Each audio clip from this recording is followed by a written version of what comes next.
Hey, hi everyone. This is Thad Hollis. I'm a divorce coach and a mediator. We're going to try something a little different this week. Normally we have Vicky in facilitating and asking me those questions, which sort of helps me think through the process and what's going on. But we're going to try something a little different and just see if we can do this on my own. Always a dangerous ground doing anything on my own. I always found that if we're crossing the street, always hold hands, but this is something new. So, new is always good because it's an experience and we get to explore the unfamiliar so that we can grow. And that's what this is all about. And this is what the conversation is going to be about every week, exploring that unfamiliar so we can grow. Anyhow, what we're talking about this week is the concept of so you want to separate, but how do you have that conversation? What do you want to tell them? How are you going to do that? And I think that's one of the toughest things that anyone can ever do is to sit down and go, this is someone that I cared about. This is someone I've committed to. This is someone that I have a relationship. I may or may not have kids with. We've shared memories. So no matter how you feel, there's going to be feelings. How do you go about doing this? Very difficult topic to actually go into. So I've got some notes in front of me just to help me keep on track because I'll meander and talk for about the next 3 hours, which none of you want to sift through. So we'll try and keep this fairly succinct and give you an opportunity to explore with me some of the nuances and opportunities to look at what's going on. So always when having these difficult conversations, remember, it's never going to be the right time. There's never going to be the perfect opportunity to do that. It's going to be the best that you can do. So it's choosing a place that's, say, private, that's not in front of the kids or in front of in-laws. Don't do that. Or in front of friends, but somewhere where it's just the two of you, where you can have that conversation. And it's sort of, this is a difficult conversation to have. So you may want to start with, hi. I've been thinking for a long time about things and where we're at. And, we've tried so many different ways. And I really think, I'd like to separate. Sounds really easy. And there's no right way or wrong way to do it. It's the best way you can do it at the moment. But you don't need to make this long story. You don't need to spend 5 minutes explaining how you came to this decision. It's best to be succinct. It's best to keep it focused on what's going on. But keep in mind, and we've talked about this in previous sessions, that you need to have a plan. So you're going to have this conversation with someone that you live with, that you've been in a commitment with, that you share memories and children and all these other things. And what's going to happen after you have this conversation? So planning is important. Not only deciding, so let's break this down. So you want to have a conversation with somebody that you care for or you have cared for about how you want to end in your relationship. So after you've had that conversation, what are you going to do next? Where do you want to go? Are you going to go and so imagine the scenario? It's never going to be exactly how you imagined it, but have a plan. If you're talking to somebody about, I need to separate, and I've been thinking about this for a while, and our relationship really isn't all those things that I think it is. And, you know, I'm thinking I need to leave. Well, where are you going to go? Do you have somewhere that you can go? It's, if you want to separate, it's like, do you go into the other section of the house if the house is big enough? What if the house isn't big enough? Where are you going to go? Do you have a hotel? Do you have a friend that you can go and stay with? You need to have some logistics planned. What are you going to take with you other than the toothbrush? Do you have some clothes? How is this going to work? If it's not possible and it's amicable to have this conversation and it's something that both of you have known it's coming for a while, if there's more than a second bedroom, then perhaps going to another bedroom that's available until something can be sorted out in the next 24 hours. If it's not a good place and it's not a good time, and this may not be met with the warmest of accolades from the heart, and there may be potential violence, where are you going to be safe? How are you going to be safe? What are the safety factors that you can put in place? Should there be somebody nearby? Should there be a friend nearby when you have this conversation so that you can quietly retreat in a safe way? Is there a safe place that you can get to? So all of these things need to be put together because it's not just, I think this is over. I don't really want to stay anymore, so I'm leaving. And then you sit there. Relationships are not always the way to look at it is work, but relationships require being present. And this is the time that you got to be most present. When you're going to have a conversation, you want to be aware of what you're saying, how you're saying it, and the person you're saying it to. So, what's important in this conversation, you just never say, well, you never met any of my expect. If you're going to start the blame game, then this thing's going to escalate beyond the pale. What you want to do is say, keep it to I and never the we, but always about why and short. So it's, I'm not staying because I'm not, I feel that our relationship has reached that point where I can't go any further and I need to move out and do it. Because it can't be one of those things in which you say, oh, I'm thinking about it, so let me talk to you later. No, it's got to be done now. Now, I've never experienced where it's sort of met with, okay, that's great. Let's move on. The conversation's always a bit of a cold bath to somebody. It's a bit of a shock. It hits them pretty hard, and they go, well, what happened? What can I do? Um, is there things that I can do to make you stay? And so I'm just looking at these notes here, so forgive me. Keep in mind that the conversation is going to be an ongoing one too. This isn't something that's going to be once and done. It's going to be moving out, and then you're going to have a conversation about what to do with kids, property, all those other things that go along it. So it's not just the one and done. If it becomes a difficult conversation, how are you going to exit? What are you going to say? Is there a point to say, I'm done enough here. Why don't we just take a pause? And I know that you're really hurt, and this is sort of hitting you sideways. Not my intention. I don't want to take this conversation to the point where it starts to escalate and we try and justify behaviors. I'm going to retreat and take some time away, and we can talk tomorrow. Do that. So one of the things that also occurs to me as we're having this thought process is that if you make the decision that you want to go, is this going to be an opportunity to negotiate, or are you hoping to be persuaded to stay? Because if you've got cold feet and you're not resolute about what you're doing, then don't do it. Because you're making a choice now that says, I think this is over, I'm done, I'm moving on. Then it's not coming back later and going, well, persuade me to stay.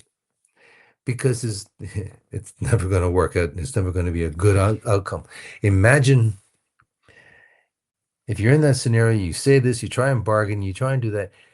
Your partner is always going to be looking at you going, are you going to drop this bomb on me again?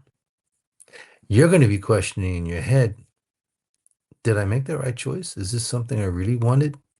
Am I here for all the right reasons? So before the conversation comes, as I said, plan. It's knowing what you're doing, knowing what your next steps are. And now you got to have that conversation with someone you care for or have cared for. Now, I want to talk about if you've got kids, what that looks like.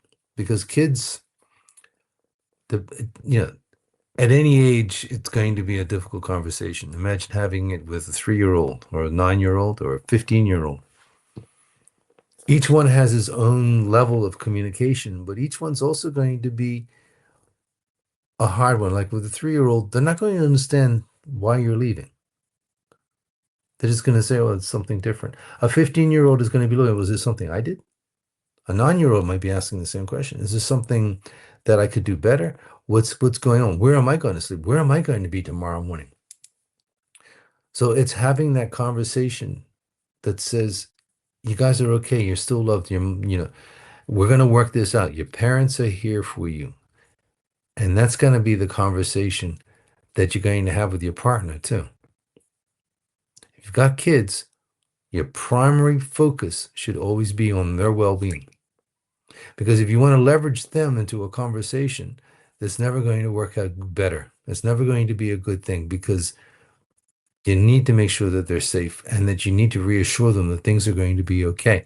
It's just going to be different for a while, but the feelings that you have for them are never going to change. They need to know that you're still there for them. They need to know that you still love them, even if you're the one moving out or if you're the one staying. It's still the conversation. How that has to happen is really, your kids. Have the conversation with them that's respectful, but it's also short. It's loving, it's kind, just as you would say to your partner. It's loving, it's kind, and you don't mean to hurt them, but it will happen. So, this is different without Vicky, I know. So don't, we'll get through it. And I'm just checking these notes. So, this is a perfect one. I was writing down about acknowledging the pain, because this is a severance. Is going to be grief, and grief is going to manifest anger. It's going to manifest bargaining. It's going to manifest denial. It's going to manifest, I've been the good one here, or I'm really sorry for the way I've behaved. I'll change. Well, to everyone here, let me just say, if you're the one making the decision to leave, it's not because things have been rosy and perfect. Things haven't been working well. Things aren't going where they should. There's been some expectations that haven't been met. And usually it's the silence that has been killing the relationship. So you're at the point now where the silences have deafened you to anything else that you want to do. That the quietness has left you feeling isolated, and the isolation and almost desperate for affection. And it can be a two-way street. Just the miscommunication can lead to this. So keep an open heart, keep the conversation short, focus on what you need from here, and to follow the plan. If you're having the conversation and you have an exit, follow the exit, because trying to stay isn't going to continue a good conversation. That conversation needs to continue on another day. So here's some notes that I wrote. The immediate things to come up afterwards. The plan, executed, and the next day, you might want to just talk to the kids, reach out and make sure they're okay. How the conversation is going to go between you and your partner the next day, because it's going to be an awkward conversation. So all of these things, and I want to separate, and how do I tell them? Right?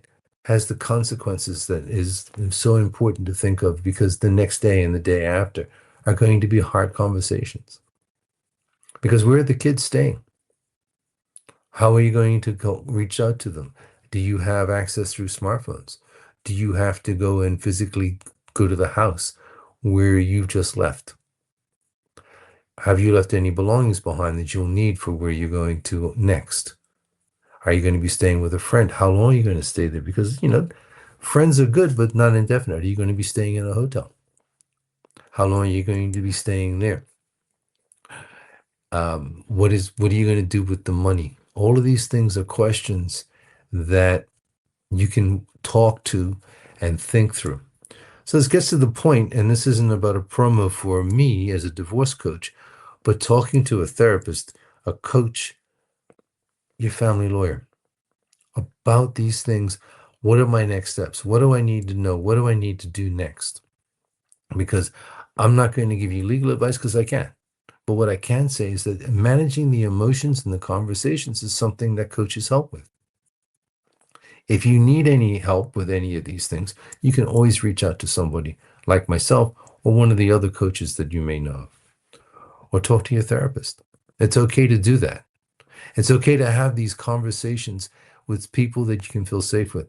If you have a trusted friend, have a conversation about what are you going to be doing, and particularly if that's a friend that you're going to go stay with after this conversation. So, lastly, as you're talking with your kids, make sure that the message that you share, you and your partner, are the same. That I always like the ground rules: no blame, no shame, no accusations in front of the children.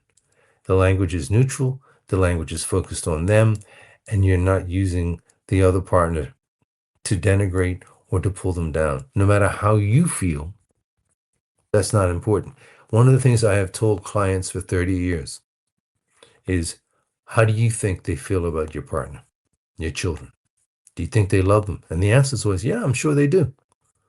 Well, why would you disrespect your children in this way? Allow your children the fact that they love both their parents and allow that to happen. It's not your job to use your children as a negotiation tool. And I'm going to be a little harsh on that because I see it happen way too often because we think we're doing the right thing and we're not.